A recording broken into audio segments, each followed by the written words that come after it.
এগুলো হচ্ছে ছুরি মাছ। ছুরি মানে ছোট ছোট না মাঝিলা, এটা আবার বেশি ছোট না।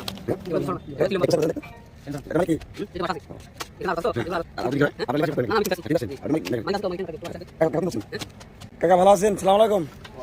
ভালো আছেন? তো এগুলি মাছ কিভাবে কি বিক্রি করেন আপনারা?